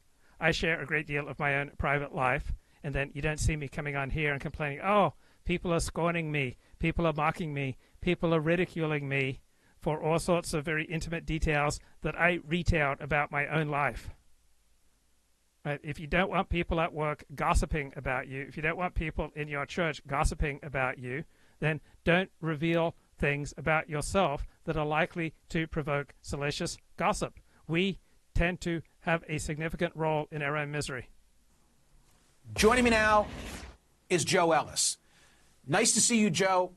How did this all happen from your perspective? Where were you? What were you doing when you found that you were being blamed for the Washington catastrophe? Thank you for having me, Michael. So the primary, I saw very little blaming of Joe Ellis for the Washington catastrophe. What I did see were a lot of inquiries that mounted as Michael Smerconish and Joe Ellis and people who were in possession of the facts refused to respond to 20, 24, 28, 30, 32, 34 hours of public inquiries. So what I primarily heard were, where's Joe Ellis? Joe Ellis let us know publicly that she's based in Virginia and that she had 500 training hours, just like the female pilot of this plane. I want to reiterate that I'm speaking in a personal status, not representing the National Guard, U.S. Army, or Department of Defense. Okay, I think you can imagine what she's going to talk about, and any normal human person would feel terrible for what happened to her. So just as if your friend chooses to go to work in a really vicious workplace and people warned him, hey, don't do that, it's really vicious there, and then your friend goes there and he loses his mind because it was so vicious, right? You feel bad for the person being subjected to levels of, say, mockery or scorn or competition in the workplace that was not suited for his delicate soul. You'd feel bad. If you want a woman, hey, don't go out with this guy. There are credible accusations of rape against him. There are credible accusations that he spreads STDs. Don't go out with him. And the woman goes out with him, gets raped, gets an STD, and gets pregnant. Right? You'd still feel bad even though people warned her. And so if I had a sponsee who was new to Los Angeles, and she liked to drive around to different parts of Los Angeles and walk around alone at night. And I suggested to her that some of the places that she liked to walk around alone at night in Los Angeles, that was not wise. Now, if I'm sure I was not the first person to suggest this to her, and so if something terrible happened to her while she was walking alone at night in Los Angeles after many people had warned her, you'd still feel bad for her as a normal person, while also recognizing that she created the conditions for this awful thing to happen. If many people warn you, do not go into business with Joe. You choose to go into business with Joe, and then Joe does exactly what many people warned you about. He rips you off. Right? If this is your friend, you still feel bad that he's lost his life savings, even though all sorts of people tried to warn him. So you go public with intimate details about your life, or you simply tell people at work or tell people at your synagogue all sorts of intimate details about your life, then you get hurt when they start speculating and gossiping about that.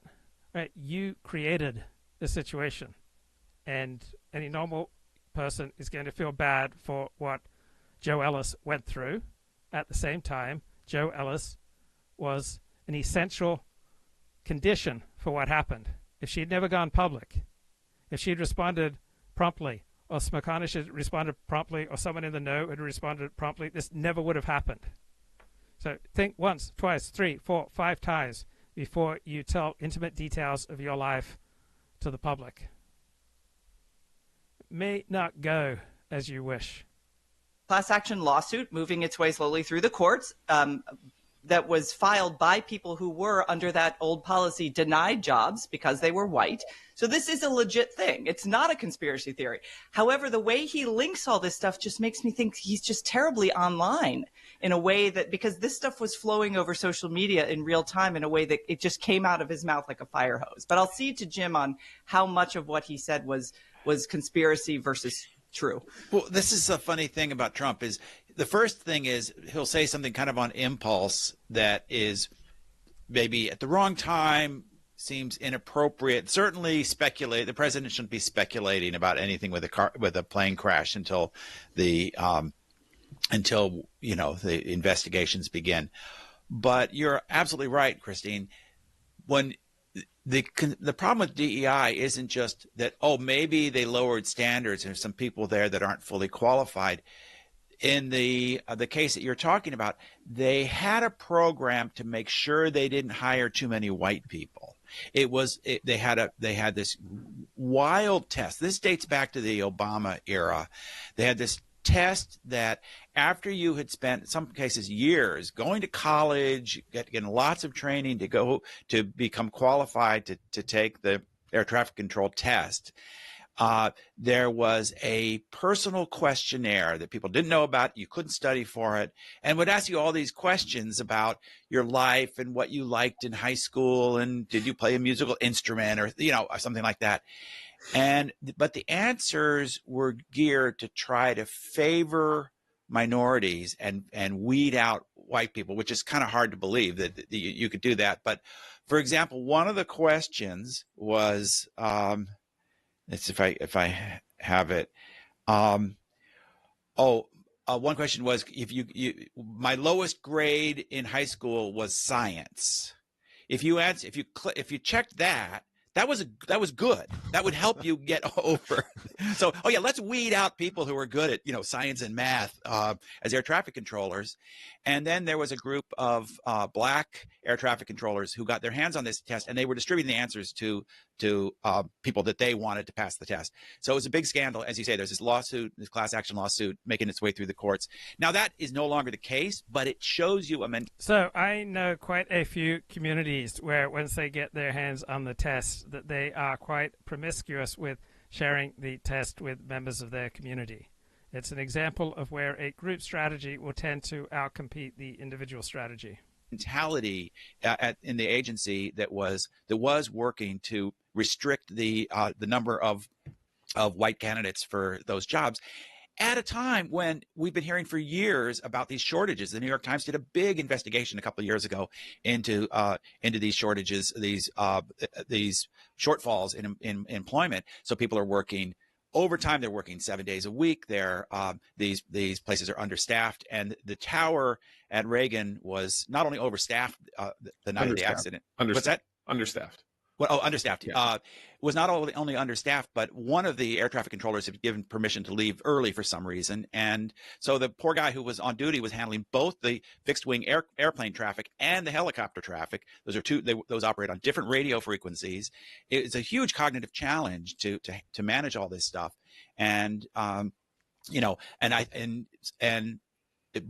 preliminary look is, at the very least, the air traffic control could have been more proactive at warning the helicopter, warning the pilot, and really the only thing we really hear is that he called the helicopter pilot and said, do you have visual on that aircraft, and you're supposed to go in behind him, and the pilot confirmed it.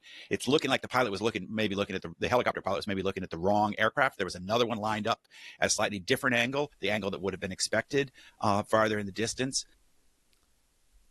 Okay, Marc Halperin had Marc Andreessen on Friday afternoon. I've listened to a bunch of Marc Andreessen interviews over the past 6 weeks. I find Marc Andreessen incredibly impressive and honest and a valuable use of my time. Of the episode, talking to our guest. Very pleased to have him here. Marc Andreessen has been a successful business person and an understander of startups and technology. I chose the wrong Marc Andreessen. Look at that, because I got a couple here.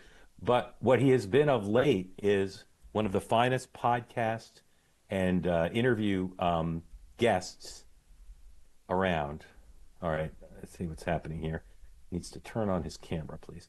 I look at him as a great anthropologist and a great sociologist. I think his understanding of not just the culture of Silicon Valley, which he understands incredibly well, or business, but understanding wider American culture. I've listened to a lot of and read a lot of the interviews he's done in the last few months, and I find them extraordinarily insightful in a way that not many people can be about what's happening in America. So I welcome in the modern day de Tocqueville, Marc Andreessen, because Wisconsin's a lot like France, right? Stranger in a strange land. if you say so. Yeah. Thank you for making time. Very, very grateful to you. And again, I've loved the interviews I've listened to you with. There you go. Oh wait, Paris. There you go. There we Paris, go. and I love the purple couch. I'm going. My policy is to try to ask only questions you've never been asked. That's my aspiration, because it's boring for you to answer the same questions over and over again, and people have heard your answer. So each time, if you want to say never been asked it or been asked it, you feel free to do it. Otherwise, we'll just see from your tone. And again, very grateful to you for making time. If you want to get in on the conversation, please raise your hand. The press and the Democrats cast the participation in the transition and now in the government by, I'll call them your colleagues, very successful business people, many from San Francisco Bay Area, as they're there because they're power hungry, or they're there because they want to help their business. They're looking to either their industry, lower regulation, less taxes, or their own personal businesses. Like Musk is there to be soft on China because he wants to do business with China. I tend to ascribe more positive motives to people. What's your sense of why they want to be there? Why they get? You've done this too. You've given up time for your day job to spend time helping the Trump administration. Maybe not every motive's the same, but in general, how would you describe the motives of the people doing it? Yeah. So first, thanks. It's great to be here. Long time listener, first time caller. Start by saying, look, I'm not, I play no formal role, and just disclaimer up front, which is I can't speak for the administration on Yes. I don't want you to peace, love, and understanding. I'm not asking you to be unduly critical, but you're such a keen observer of this, and in your previous interviews, you've talked about the kind of eye-opening posture of the Biden administration towards regulation, towards innovation, towards government control. How should history understand that the administration had a vice president from Northern California who's been around the tech world forever, and that apparently did not ameliorate the problem? How do you understand that? So I'll start by saying the sort of anti-tech sentiment or animus, and by the way, there's some anti-tech sentiment on both sides, right? So it's not like there's a pure thing here. But the anti-tech animus on the Democratic side, I think in retrospect, started in around 2012, 2013. It was sort of after the Obama re-election, where, by the way, they were super positive about tech through the election, and there were magazine cover stories about how social media was wonderful because it got Obama re-elected. But really, the sort of left-wing anti-tech energy started to form up 2013, 2014. We started feeling it in our companies back then. You started seeing it in the press. And then, obviously the Trump nomination election catalyzed it, and, everything blew sky high with the Cambridge Analytica scandal and everything that followed. And then there was the sort of strange first Trump term from our standpoint, which is, he was kind of in charge of the government, but also a lot of arms of the government were becoming much more radicalized against tech during that period, and kind of doing things in retrospect he probably wouldn't agree with. And then to your question, basically the Biden administration just turned out to be just much more radical than we were expecting. And, honestly, the first year and a half or 2 years, the Biden sort of term were very strange for us because just the world had gotten bizarre because of COVID and, every other crazy thing that was happening. But also the Biden administration just started coming at us in a much more, I would say, direct and brutal assault, meaning coming at our companies and coming at our industry and, really trying hard to, destroy entire sectors of tech and destroy entire sort of swaths of what we consider to be kind of startup land, and really coming hard after companies, coming after our founders. I've talked elsewhere about, the debanking phenomenon, started hitting really hard. We started having lots of founders and companies literally kicked out of the banking system. And so, the first 2 years of that were disorienting because it was just so different than what we were used to. And it took us a while, our initial inclination was just keep our head down, hope it passes. And then it didn't pass. And then it was sort of, in our view, our response to that was we have to go get involved in that. And then, for the last 2 years, it was more of a fight, because we were actually in there kind of punching back, but frankly, it wasn't going that well. Vice President Harris. Yeah, go ahead. Well, just during those 4 years, did anyone in any discussion ever say, "Hey, let's call the vice president. She's from Northern California. A lot of us have given her money. She's talked favorably about the tech sector and its importance to California and the world." Did anyone ever say that? Let's do that. So Vice President Harris is somebody we've known for a long time. I know her. I've known her probably since 2010. My wife knows her very well. My partner Ben has had her at his house many times. His wife Felicia, my partner Ben's wife Felicia, sat next to a vice president at church for many years in San Francisco. Yes, there were some conversations and so forth. Obviously, ultimately nothing productive. I would say we do have this fairly bizarre phenomenon where our politicians in California also hate us, and so not all of them. Not all of them. It's pretty hard to find our own hometown Congress people don't like us. Our governor doesn't like us. Congressman Connell likes you. Congressman Connell likes us sometimes. Okay. He likes us now. There was a long time when he didn't. I supported. So here's a good example. I supported Roe. So I supported Roe in his initial race, and this was when I was doing much smaller scale. But Roe's like, yeah, I'm a young guy, and I understand tech, and I'm going to take out this incumbent, and it's be much better. And he said like, yeah, I'm going to be very pro business and so forth. And then and he went in, and then he turns right around. He's the co-chair of Bernie Sanders' presidential campaign. Bernie likes the internet. Bernie doesn't like us, and so look, and Roe has to do what Roe has to do, but he decided that he had to kind of orient against us, and so my read is like the vice president also had to do that, which is just as the Democratic Party became whatever you want to call it, more radicalized, more extreme, more emphatic, let's say on business issues, corporate issues, tech issues, internet issues, as sort of the censorship program, as the social media issues ramped up, and as they became anti-crypto, anti-Facebook, and then as they really started engaging hard on AI policy, they just kind of like Bernie almost won. Bernie arguably won the 2016 nomination. Like that's a different Democratic Party than the Clinton-Gore party. Yeah. And so my view is just like the vice president and others, including by the way Biden himself, kind of got wrapped up in this more radicalized thing. And by the time they realized the consequences of it, it was too late. Let me ask you one more question about her. And again, I know you're not speaking for her, and you're not, but you're a great reporter. And as you listed, a ton of people who know her really well, right? She obviously, if you said to her in an interview, how important is the tech? Is America's high tech? She'd say, "Oh my goodness, it's one of the crown jewels of the country of California." I'm pretty sure she'd say that. She wouldn't say she might have some problems with Facebook 2016, whatever. But do you think that she in her actual position is you guys need to be highly regulated and you're evil, or do you think her position is you're great, but the party's moved so far to the left, I have to take that position? Would it shock you if I said that I'm not sure she has actual positions? It would not. Right. Great point. I mean, he's a great guest. We should respect and appreciate his contributions. They want to offer new kinds of financial services, and so there's a similar kind of pressure there.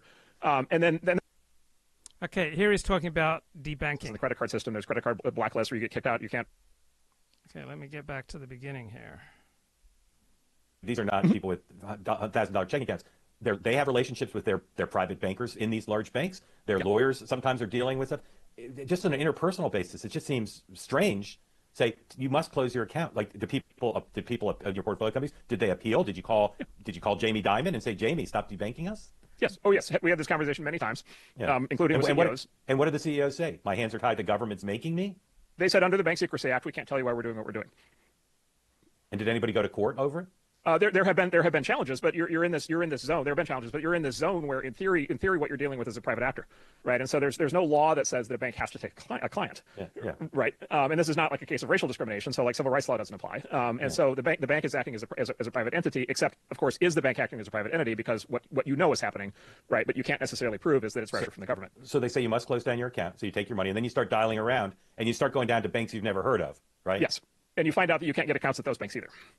Right, and so and then you're in real trouble. And by the way, debanking is kind of the shorthand, but it's like bank accounts and then its ability to like transact credit card transactions. You can get kicked out of the credit. There's an analogous thing that happens in the credit card system. There's credit card blacklist where you get kicked out. You can't have a business that processes credit cards or debit cards. There's also you can get blocked out of being able to get home insurance. You can get blocked out of being able to get car insurance. You can get blocked out of being able to get mortgages.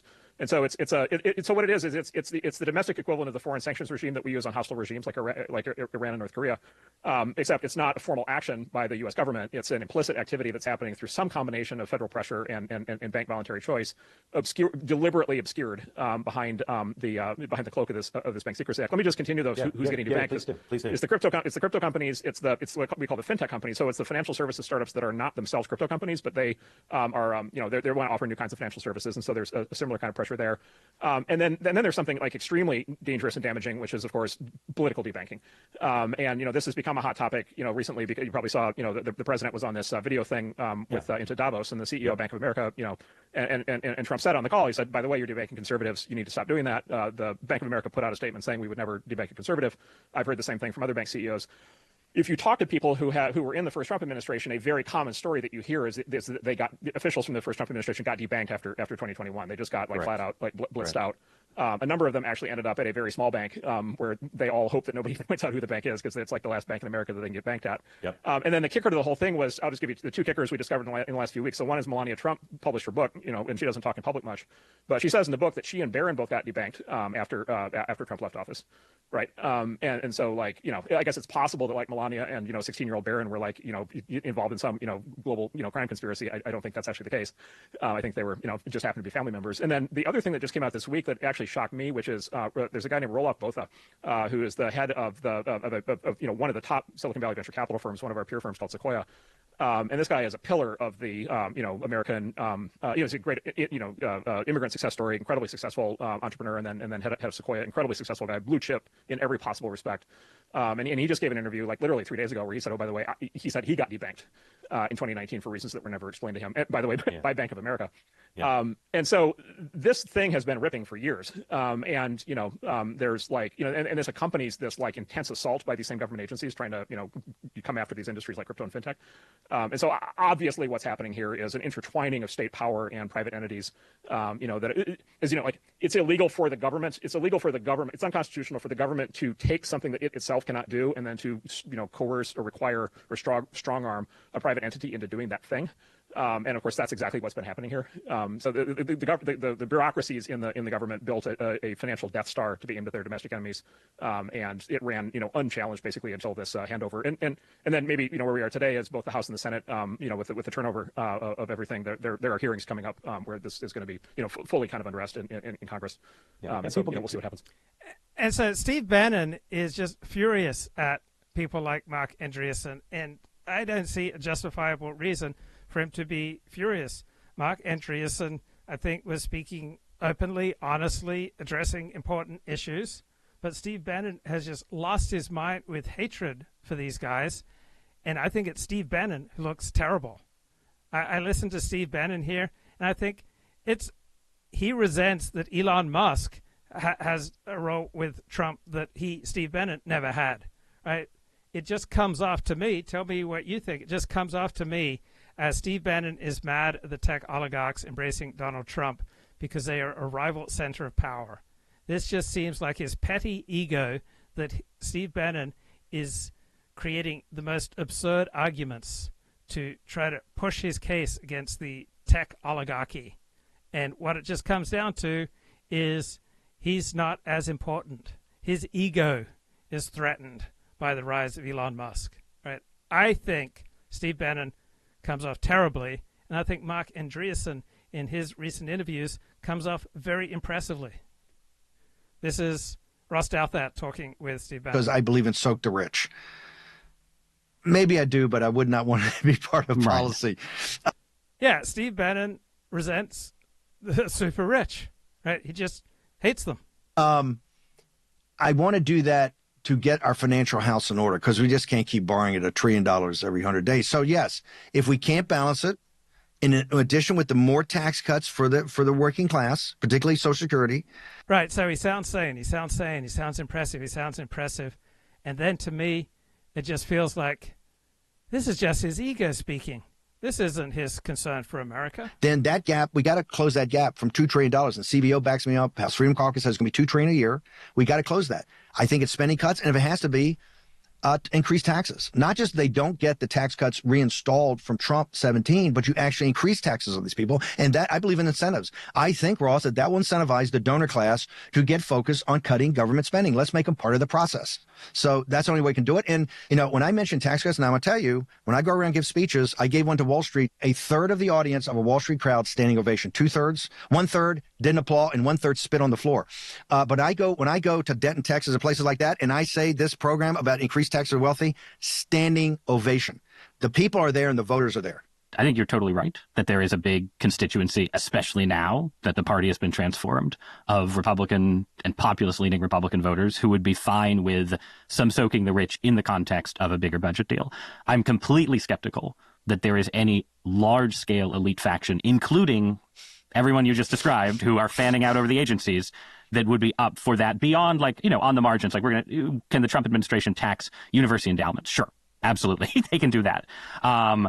You know, just maintaining the changes to the state and local tax deduction that was, I think, one of the genuinely populist victories of the first Trump term, which, and I should say, it soaked me, right? It soaked the upper middle class in blue states. Just maintaining that, I think, will be challenging. But I want to turn us and bring us back to where we started, I guess, because the last conversation I had ended with me arguing with the guest, who was Marc Andreessen, you know, the Silicon Valley venture capitalist, about whether he and his allies, who also have a big role in the Trump administration, who are filling a lot of jobs, could easily find big spending cuts. I'm just generally a skeptic of the ability to find big spending cuts. So maybe that's one small point of overlap between you and, I won't call them the tech right. Why haven't we been told who Silicon Valley people who support Donald Trump? No, Ross, we don't even have to go into the overlap. Stop. No, I'm not going to. You're too smart. You want to. Okay, so here you see just raw ego and caffeine emerging. So he's drinking. Steve Bannon is seen sipping an energy drink as he does this. Leading public intellectuals. I'm not one right. No, you are. You're. They're oligarchs. They're 100% oligarchs. They believe in techno-feudalism. Look, they're all down here for one reason. They either knew we were going to win, they were smart enough to look at the math, or they saw after we won. I mean, Facebook's Damascene moment wasn't until 10 o'clock that night. Now he's down there. They're oligarchs who believe in techno-feudalism. They have nothing. They're not even on the spectrum where we can argue against Rachel Maddow and AOC and Bernie Sanders on the spectrum of they're not on the spectrum. So they're what not is, they're not you've used, different thing. This phrase is sitting here in my notes because you've used it a bunch, techno-feudalism. We've talked about immigration, right? You've talked about the idea that Silicon Valley is basically trying to bring in as much foreign labor as possible to presumably keep its own costs down. That's obviously part of what you mean by techno-feudalism.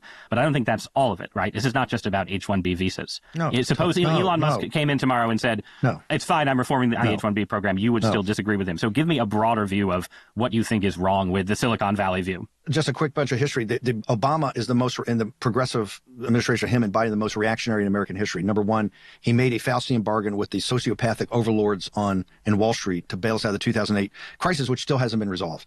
At the same time, the Obama and the established order went to Silicon Valley and made a deal with them.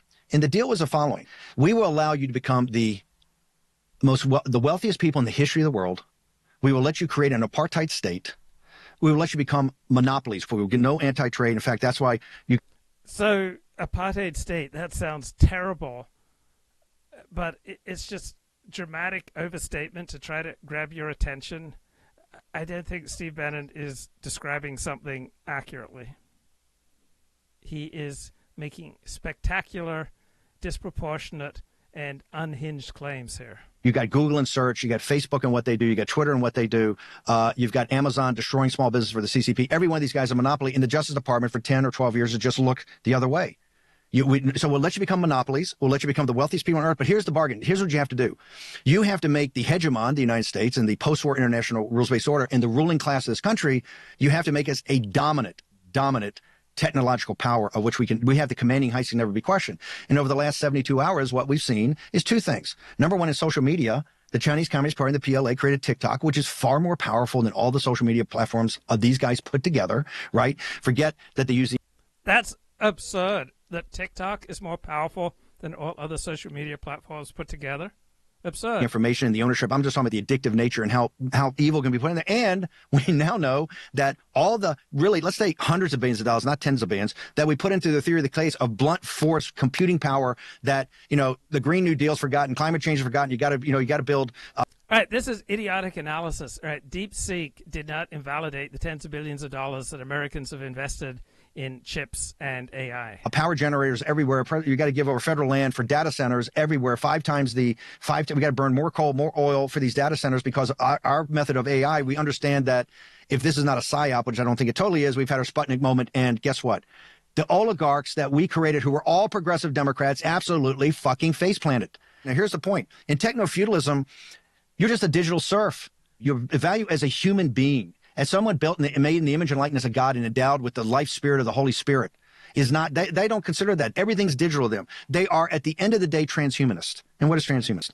Transhumanist is somebody says Homo sapien here and Homo sapien plus, right? Plus on the other side, what they call the singularity. And that's why they're all rushing, whether it's artificial intelligence, regenerative robotics, quantum computing, advanced chip design, CRISPR. Okay, what I'm hearing here are elaborate justifications for why Steve Bannon resents the tech bros' influence on Donald Trump, and he feels that he is being marginalized by contrast with that. I just don't get a coherent argument here that the tech bros are terrible because they're transhumanists. This doesn't ring true to me. Biotech, all of it, to come to this point of which the oligarchs are going to lead that revolution. And why are they going to do it? Number one, when you get to know them and see where they're spending the money, it's because they want eternal life. You know why? Because they're complete atheistic 11-year-old boys that are kind of science fiction, Dungeons and Dragons guys. And we've turned the nation over to that. And yes, I'm going to fight it every fucking step of the way. This is taken as... He hates them because they're transhumanists and atheists. No, you hate them because they have influence on Donald Trump that you believe belongs to you. You resent that they took your place in the playpen. This back a millennium to feudalism. This is what their business model is based upon that. And the progressive left made a deal with these guys. They're all lefties. Elon had the first awakening because he could kind of, as an engineer, you could kind of see the math. He fully supported our plan of a base plus election to go get the low information voters. Right? These guys are all lefties? No, they're primarily business people. They're politically eclectic. They're not all lefties, transhumanists, atheists. And the Moms for America, who had flipped during the pandemic, he backed that strategy, and the dude wrote a $250 million check over... Yeah, people in business respond to incentives. 5 months, unprecedented, to back our play. He's the first, but the rest of them, even Andreessen, they're all super progressive liberals. They're all techno-feudalists. They don't give a flying fuck about the human being, and I don't care if you're black, white, Hispanic, Chinese, they don't care. And they have to be... So I played some excerpts from Marc Andreessen. Do you think this is an accurate portrayal of Marc Andreessen? I think this is an unhinged rant from Steve Bannon, who's mad that the tech bros have influence on Donald Trump that he believes belongs solely to him. Be stopped. If we don't stop it, and we don't stop it now, it's going to destroy not just this country, it's going to destroy the world. And you've seen this artificial intelligence. We have no controls over this. We've allowed these monopolies to exist, and now we know they're getting their ass handed to them, I think, by the Chinese Communist Party. We're in deep shit right now. We're in a crisis. All right, we're not getting our ass handed to us by the Chinese Communist Party. All right, that was such a hyperbolic, unhinged rant that I think that it comes from a place of deep hurt. And the deep hurt is, hey, Elon Musk has a closeness to Donald Trump that I thought belonged to me. I want to be that close and that influential and that admired by Donald Trump. I want what Elon has, and I resent that there are all these tech bros with honored places at the inauguration, and they're going on podcasts, and all that attention, it belongs to me. And so I'm going to lash out because my ego has been threatened by other people's success. Right? That's just what his unhinged rant felt like to me. And I think that Steve Bannon sometimes makes some powerful contributions, but it felt to me like he was talking there from a place of ego. It just seemed like such an unhinged rant. The tech bros are bad because they're transhumanists and they're atheists and they're into AI. That doesn't ring true to me. I want to go to the transhumanist stuff first, and then to the policy stuff and Trump and whether any of this can be stopped. So to me, I think that there are different groups in Silicon Valley. I think that you're right that generally people, including readers of this newspaper, listeners of this podcast, underestimate just how weird the long-term ambitions of a... Bannon did 4 months in prison. You'd lash out 240. He did 4 months in prison because he chose to, because he defied a congressional subpoena. Right? So that was entirely his choice because he thought it would make him appear heroic if he defied a congressional subpoena. That was entirely his choice. It was an idiotic choice. Right? It was a histrionic choice. It was the same kind of histrionic Steve Bannon that we're listening to here. A lot of people deeply involved in Silicon Valley are, especially around artificial intelligence, and that there is this sort of... Balaj and the network state. Let's talk about that. They're not weird.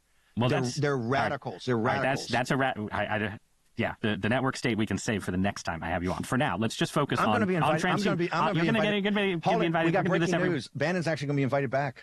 We're going to every week, man.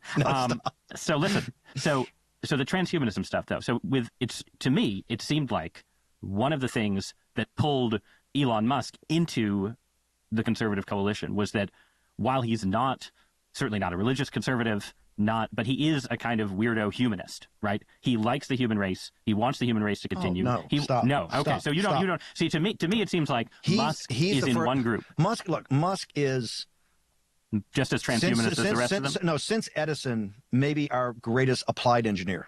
Okay. He is a genius in that level. Agreed. And so he looks at the thing as all kind of mathematical equations and from engineering in a big brain. When he puts on something, he can solve it. He is the most prominent of that crowd that's warned against artificial intelligence and artificial general intelligence. It's one of the reasons he and the Altman at OpenAI have had so many big fights. Besides not big fans of each other. Yep. They hate each other. I mean, and part of that's personal, but part of it is philosophical. And Brother Musk is probably the farthest down the line because he's the most advanced in chipping. So I think Neuralink is one of the most aggressive about Homo sapien 1.0 or Homo sapien 2.0. Elon is at the tip of this, and Elon is actually on an applied engineering basis, not bullshit talk. He is probably the farthest advanced for transhumanism. People have to understand in the life, and I say life, next 10 years of your audience, we're going to be facing a dilemma for yourself and your kids. Do you enhance yourself? Do you enhance yourself either by genetic engineering? Do you enhance yourself by advanced chip design plugged into you? Do you advance yourself by artificial intelligence? Elon's one of the top accelerationists about driving this thing faster at accelerating at an increasing rate. You're going to have to make a choice in your own life, not just politically in society, your own life. Do I do this? Am I a Luddite? Will I get left behind? More importantly, will my children get left behind? Do my children have a shot to really play sports in a Division I level? Or do my kids have an ability to go to an Ivy League school unless I get them enhanced? These questions, deep questions, never before handled in mankind's history, are going to happen and going to happen in the next couple of years. But so let's then take it back to politics, right? I don't see this critique. Okay.